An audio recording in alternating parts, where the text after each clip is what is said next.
say that like I think white women need to kind of step up their game, to be quite honest. Like sorry, but I'm calling you out. Like you really do, because like, you know, there's like couldn't agree more with everything that these brilliant women are saying, but like I'm also seeing the silent killer, which is a lot of white women at the top who are kind of reinforcing a lot of old ideas. If you're now thinking, what the hell are you talking about? You haven't spent much time on a modern college campus. Intersectionality is a form of identity politics in which the value of your opinion depends on how many victim groups you belong to. At the bottom of the totem pole is the person everybody loves to hate, the straight white male. And who's at the top? Well, it's very hard to say because new groups claim victim status all the time. No one can keep track. So, how does this intersectionality thing play out? Something like this. Let's say you're a gay white woman. As a queer woman, your opinion matters, but less than that of a gay black woman. Why? Because while all women are oppressed by the patriarchy, and all gays are oppressed by the heterosexual majority, blacks have a victim status that whites obviously don't. Like, the guy at the top's louder. It's harder to say, like, I think this should be a black writer. Of course, a gay black woman's victim status is less than that of a black trans woman, who ranks below a black Muslim trans woman, and so on. The more memberships you can claim in oppressed groups, the more aggrieved you are, and the higher you rank. Get it?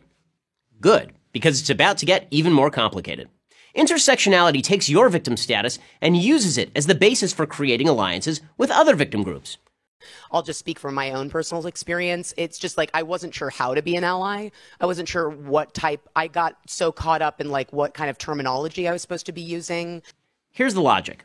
A black gay and a Hispanic gay may not belong to the same victim group racially, but they do belong to the same victim group on the basis of their sexuality.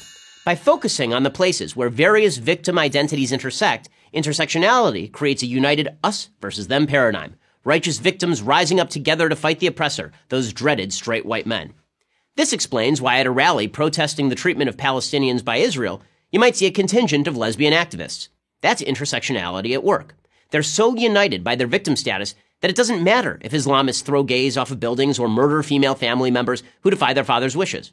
Victim solidarity trumps all other considerations. That some professor tucked away in an ivory tower would come up with this nonsense is not surprising.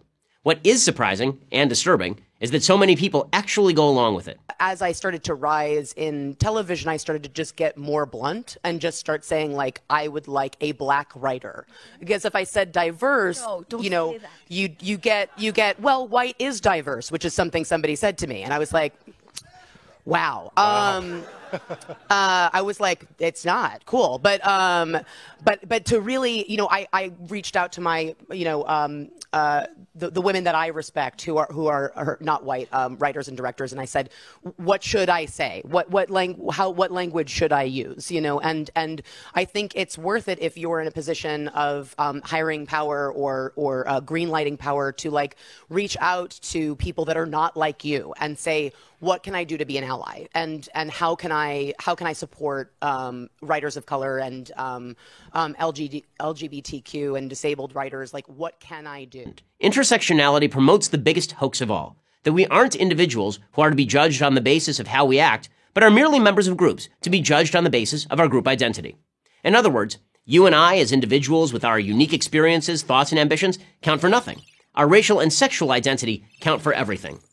It's hard to imagine an idea less likely to produce a free and equal America than that. But what do I know?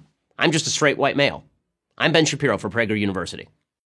Thank you for watching this video. To help keep PragerU videos free, please consider making a tax-deductible donation.